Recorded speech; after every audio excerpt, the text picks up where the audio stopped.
اللہ کا خاص بندہ ہوگا۔ حضور پاک صلی اللہ علیہ وسلم نے بھی کہا تھا، میں دنیا میں آنے سے پہلے بھی نبی تھا۔ بہت سی محب اور ازلی ارواح مختلف مذاہب اور مختلف اجسام میں موجود ہیں۔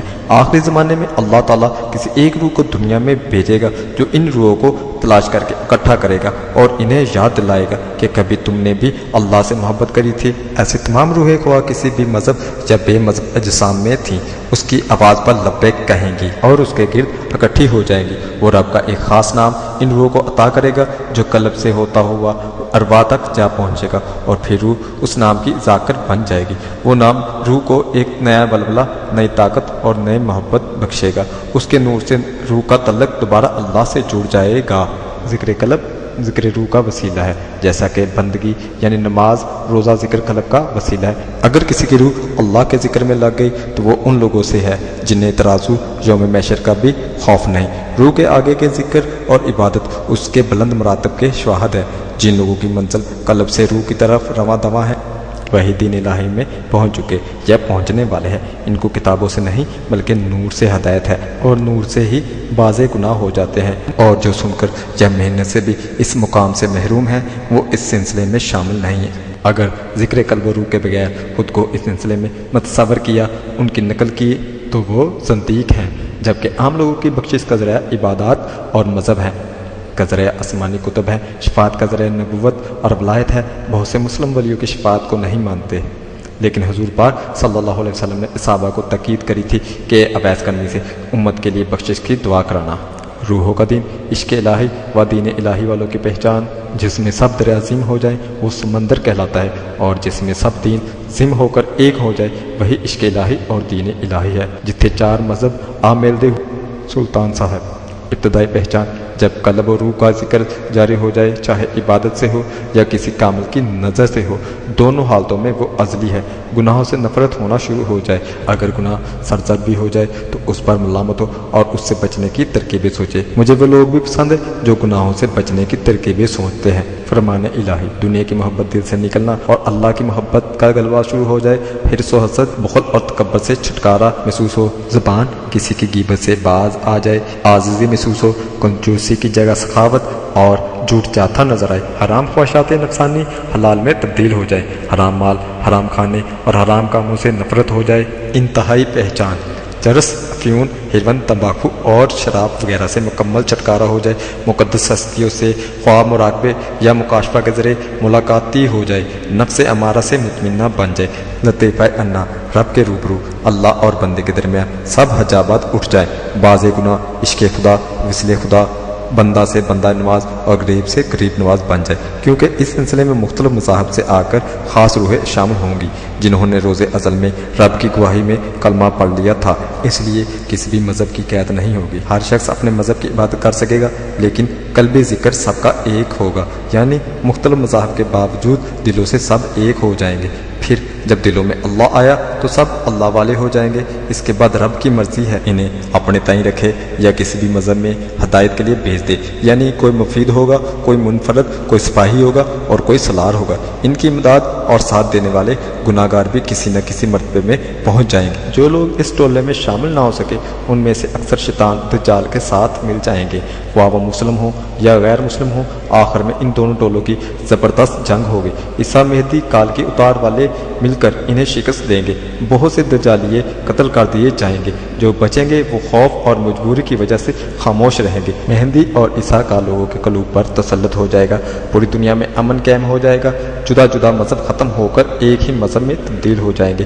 وہ مذہب رب کا پسندیدہ، تمام نبیوں کے مذاہب اور کتابوں کا نچوڑ، تمام انسانیت کے لیے قابل قبول، تمام عبادات سے افضل، حتیٰ کہ اللہ کی محبت سے بھی افضل عشق الہی ہوگا۔ جتھے عشق کے چاہے ایمان نو بھی خبر نہیں باہو۔ علامہ اقبال نے اسی وقت کے لیے نقشہ کھینچا تھا۔ دنیا کو ہے اس مہدی برحق کی ضرورت ہو جس کی نظر زلزلہ عالم افکار، کھلے جاتے ہیں اسرار نہانی، گیا دور حدیث لنے ترانی، ہوئی جس کی خودی پہلے نمودار، وہی مہدی وہی آخر زمانی۔ کھول آنکھ میرے آنے ادراک میں، آنے والے دور کی دھندلی سی ایک تصویر دیکھ، لولاک لمحہ دیکھ، زمین دیکھ، فضا دیکھ، مشرق سے ابھرتے ہوئے سورج کو ذرا دیکھ۔ گزر گیا اب وہ دور ساقی کے چھپکے پیتے تھے پینے والے، بنے گا سارا جہاں میں خانہ، ہر ایک ہی باد اخبار ہوگا۔ زمانہ آیا ہے بے حجابی کا، عام دیدار یار ہوگا۔ سکوت تھا پردہ دار جس کا، وہ راز اب آشکار ہوگا۔ نکل کے زہرا سے جس نے روما کی سلطنت کو پلٹ دیا تھا، سنا ہے قدسیوں سے میں نے، وہ شیر پھر ہوشیار ہوگا۔ تمام آسمانی کتابیں اور صحیفے اللہ کا دین نہیں ہے۔ ان کتابوں میں نماز، روزہ اور داڑھی ہے، جبکہ اللہ اس کا پابند نہیں ہے۔ یہ دین نبیوں کی امتوں کو منور اور پاک صاف کرنے کے لیے بنائے گئے، جبکہ اللہ خود پاکیزہ نور ہے، اور جب کوئی انسان وصل کے بعد نور بن جاتا ہے تو پھر وہ بھی اللہ کے دین میں چلا جاتا ہے۔ اللہ کا دین پیار و محبت ہے۔ 99 ناموں کا ترجمہ ہے اپنے دوستوں کا ذکر کرنے والا ہے، خود عشق، خود عاشق، خود مشوق ہے۔ اگر کسی بندہ خدا کو بھی اس کی طرف سے ان میں سے کچھ حصہ عطا ہو جائے تو وہ دین الہی میں پہنچ جاتا ہے، پھر اس کی نماز دیدار الہی اور اس کا شوق ذکر خدا ہے، حتیٰ کہ اس کی زندگی کی تمام سنتوں فرضوں کا کفارہ بھی دیدار الہی ہے۔ جن فرشتے اور انسانوں کی مشترکہ عبادت بھی اس کے درجے تک نہیں پہنچ سکتی۔ ایسے ہی شیخ کے لیے شیخ عبد القادر جیلانی نے فرمایا تھا کہ جس نے وصال پر پہنچ کر بھی عبادت کی یا ارادہ کیا، اس نے کفران نعمت کیا۔ بلے شاہ نے فرمایا، اسا عشق نماز جدو نیتی ہے، بھول گئے مندر مسیتی ہے۔ علامہ اقبال نے کہا، اس کو کیا جانے بیچارے 2 رکعت کا امام۔ اس علم کے متعلق ابو ہریرہ نے فرمایا تھا کہ مجھے حضور پاک صلی اللہ علیہ وسلم سے 2 علم عطا ہوئے، ایک تمہیں بتا دیا، اگر دوسرا بتاؤ تو تم مجھے قتل کر دو۔ تاریخ گواہ ہے کہ جنہوں نے بھی اس علم کو کھولا شاہ منصور اور سرمد کی طرح قتل کر دیے گئے ہیں، اور آج گوھر شاہی بھی اس علم کی وجہ سے قتل کے دہانے پر کھڑا ہے۔ نبیوں کی شریعت کی پابندی امت کے لیے ہوتی ہے، ورنہ انہیں کسی عبادت کی ضرورت نہیں ہوتی۔ وہ شریعت سے پہلے ہی بلکہ روز ازل سے ہی نبی ہوتے ہیں، چونکہ انہوں نے دین کو نمونے کے طور پر مکمل کرنا ہوتا ہے۔ ان کے کسی ایک رکن کے چھوڑنے یا فعل کو بھی امت سنت بنا لیتی ہے، اس وجہ سے انہیں محتاط اور صحو میں رہنا پڑتا ہے۔ کیا کوئی شخص یہ کہہ سکتا ہے کہ کوئی بھی نبی اگر کسی بھی عبادت میں نہیں تو کیا وہ دوزخ میں جا سکتا ہے؟ ہرگز نہیں۔ کیا کوئی شخص کہہ سکتا ہے کہ عبادت کے بغیر نبی نہیں بن سکتا؟ کیا کوئی یہ بھی کہہ سکتا ہے کہ علم سیکھے بغیر نبوت نہیں ملتی؟ پھر ولیوں پر اعتراضات کیوں ہوتے ہیں جبکہ ولایت نبوت کا نعم البدر ہے؟ یاد رکھیے، جنہوں نے دیدار رب کے بغیر وصال کا دعویٰ کیا یا خود کو اس مقام پر تصور کر کے نقل کی، وہ زندیق اور کاذب ہیں، اور قرآن نے ایسے ہی جھوٹوں پر لعنت بھیجی ہے جن کی وجہ سے ہزاروں کا وقت اور ایمان برباد ہوتا ہے۔ یہ کتاب ہر مذہب، ہر فرقے اور ہر آدمی کے لیے قابل غور اور قابل تحقیق ہے، اور مفکران روحانیت کے لیے ایک چیلنج ہے۔ فرمودات گوھر شاہی 3 حصے علم ظاہر کے ہیں اور 1 حصہ علم باطن کا۔ ظاہری علم حاصل کرنے کے لیے کسی موسیٰ اور باطنی علم کے لیے کسی خضر کو تلاش کرنا پڑتا ہے۔ جبرائیل علیہ السلام کے بغیر جو آواز آئی اسے الہام، اور جو علم آیا اسے صحیفے اور حدیث قدسی کہتے ہیں، اور جبرائیل کے ساتھ جو علم آیا اسے قرآن کہتے ہیں۔ خواہ وہ ظاہری علم ہو یا باطنی علم ہو، اسے توریت کہیں، زبور کہیں یا انجیل کہیں۔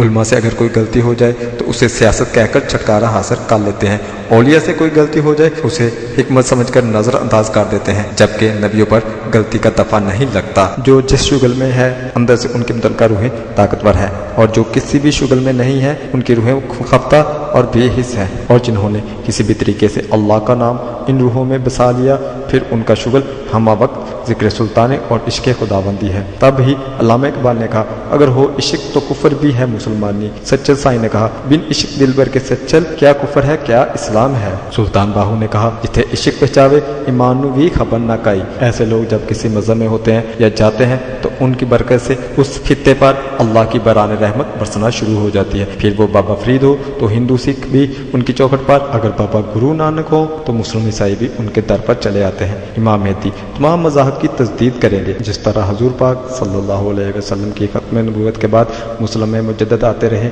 اور ماحول کے مطابق دین میں کچھ تجدید کرتے رہے، اسی طرح امام مہدی علیہ السلام کے آنے کے بعد ان مجددوں کی تجدید ختم ہو جائے گی اور سب مذاہب کے مطابق امام مہدی کی اپنی تجدید ہوگی۔ کچھ کتابوں میں ہے وہ ایک نیا دین بنائیں گے۔ فرمودات گوھر شاہی، اگر کوئی ساری عمر عبادت کرتا رہے لیکن آخر میں امام مہدی اور حضرت عیسیٰ کی مخالفت کر بیٹھا جن کو دنیا میں دوبارہ آنا ہے، عیسیٰ کا جسم سمیت اور مہدی کا عرضی روا کے ذریعے آنا ہے، تو وہ بلیم باعور کی طرح دوزخی اور ابلیس کی طرح مردود ہے۔ اگر کوئی ساری عمر کتوں جیسی زندگی بسر کرتا رہے لیکن آخر میں ان کا ساتھ اور ان سے محبت کر بیٹھا تو وہ کتوں سے حضرت قطمیر بن کر جنت میں۔ کچھ فرقے اور مذاہب کہتے ہیں کہ عیسیٰ فوت ہو گئے، افغانستان میں ان کا مزار ہے۔ یہ غلط پروپیگنڈا ہے۔ افغانستان میں کسی اور عیسیٰ نامی بزرگ کا دربار ہے۔ اس پیادہ زمانے میں مہینوں کی مسافت پر جا کر دفنانا کیا مقصد رکھتا تھا؟ پھر وہ کہتے ہیں آسمان پر کیسے اٹھائے گئے؟ ہم کہتے ہیں آدم علیہ السلام آسمان سے کیسے لائے گئے، جبکہ ادریس بھی ظاہری جسم سے بعثت میں اب تک موجود ہے۔ خضر اور الیاس جو اس دنیا میں ہیں ان کو بھی ابھی تک موت نہیں آئی۔ غوث پاک کے پوتے حیات الامیر 600 سال سے زندہ ہے۔ غوث پاک نے کہا تھا اس وقت تک نہیں مرنا جب تک میرا سلام مہدی علیہ السلام کو نہ پہنچا دو۔ شاہ لطیف کو بری امام کا لقب انہوں نے ہی دیا تھا۔ مریخ کی طرف 12 قومیں ان کی بیٹھک کے نشان ابھی تک محفوظ ہیں۔ ظاہری گناہ کی سزا جیل، جرمانہ یا 1 دن کی پھانسی ہے۔ اگر کوئی راہ فقر میں ہے تو اس کی سزا ملامت ہے، جبکہ باطنی گناہوں کی سزا بہت زیادہ